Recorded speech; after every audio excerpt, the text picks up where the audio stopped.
Noong unang panahon sa China, sa ilalim ng malamig na hamog ng taglamig, nagsimula ang mga mamamayan sa isang tradisyong puno ng pananabik at pag-asa. Ang selebrasyon ng Chinese New Year, na kilala rin bilang Spring Festival, ay isa sa mga pinakamatagal at makasaysayang kapistahan sa mundo. Ngunit bakit nga ba naiiba ang araw ng selebrasyon nito kumpara sa nakagawian ng ibang mga bansa? At paano ito naging mahalaga hindi lamang sa kasaysayan kundi pati na rin sa kasalukuyan? Ang Chinese New Year ay batay sa lunar calendar, hindi tulad ng Gregorian calendar na sinusunod ng karamihan sa mundo. Ang lunar calendar ay nakabatay sa mga yugto ng buwan, kaya't ang petsa ng Chinese New Year ay nagbabago taon-taon. Karaniwang nagaganap ito sa pagitan ng January 21 at February 20. Ayon sa kasaysayan, ang kalendaryong ito ay itinatag noong panahon ng dinastiyang Xia noong 2070 hanggang 1600 BCE at unti-unting inangkop ng iba't ibang dinastiya sa China. Pinili nilang sundin ang galaw ng kalikasan, ang pagbibigay halaga sa mga agricultural cycle at mga pagbabago sa panahon. Ang bagong taon ay simbolo ng pagpasok ng tagsibol at pag-usbong muli ng buhay matapos ang malamig na taglamig, kaya tinawag itong Spring Festival. Ayon sa isang matandang alamat, ang Chinese New Year ay nag-ugat mula sa kwento ng halimaw na tinatawag na Nian. Ayon sa kwento, si Nian ay isang malupit na halimaw na lumitaw tuwing bisperas ng bagong taon upang manakot at sumira ng mga pamayanan. Natuklasan ng mga tao na takot si Nian sa malakas na ingay, liwanag at kulay pula.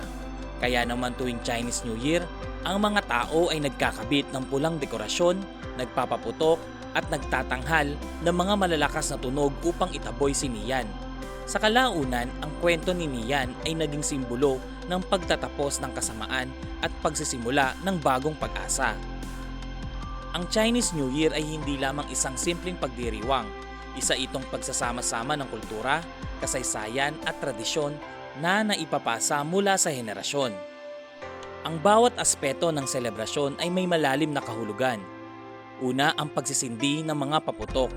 Ang mga paputok ay sumisimbolo sa pagtaboy ng malas at masasamang espiritu, isang kaugalian na nag-ugat sa kwento ni Nian. Ikalawa ay ang pagbisita sa mga kamag-anak. Ang pagpapakita ng paggalang sa mga magulang at nakakatanda, pati na rin ang mga pagkakaroon ng family reunion dinners ay nagiging sentro ng selebrasyon. Ito ay nagmula sa mga sinaunang paniniwala na ang pamilya ang pundasyon ng isang masaganang buhay.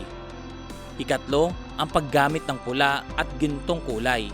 Ang pula ay sumisimbolo ng swerte at proteksyon, samantalang ang ginto ay tanda ng kasaganahan. Ang ikaapat at huli ay ang red envelopes o ang ampaw.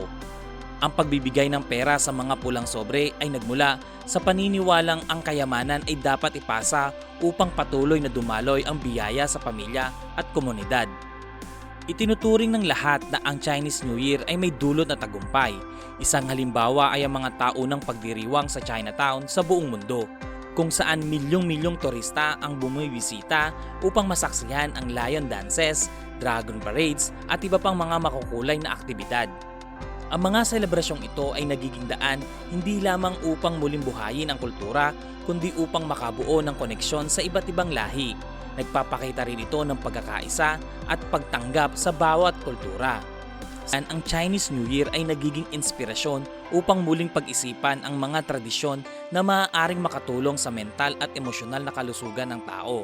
Ang selebrasyon ay isang pagkakataon upang tumigil muna, magpasalamat at magplano para sa mas magandang hinaharap. Bukod dito, ito rin ay nagiging paalala sa kahalagahan ng sustainability. Ang mga makabagong pagdiriwang ay hinihikayat na bawasan ang paggamit ng mga paputok na nagdudulot ng polusyon at maghanap ng mas eco-friendly na alternatibo. Ang Chinese New Year ay hindi lamang isang selebrasyon ng kultura, kundi isang patunay ng pagkakaisa, pag-asa at pagkilala sa kahalagahan ng kasaysayan. Sa pag-usbong ng modernong panahon, ang mga tradisyong ito ay patuloy na nagbibigay inspirasyon upang mapanatili ang koneksyon ng tao sa kanyang pinagmulan at sa kalikasan. Tulad ng pulang mga dekorasyon na sumasayaw sa hangin, ang Chinese New Year ay nagpapaalala na ang bawat taon ay simula ng bagong kwento. Isang kwento ng lakas, pag-asa at masaganang hinaharap para sa lahat.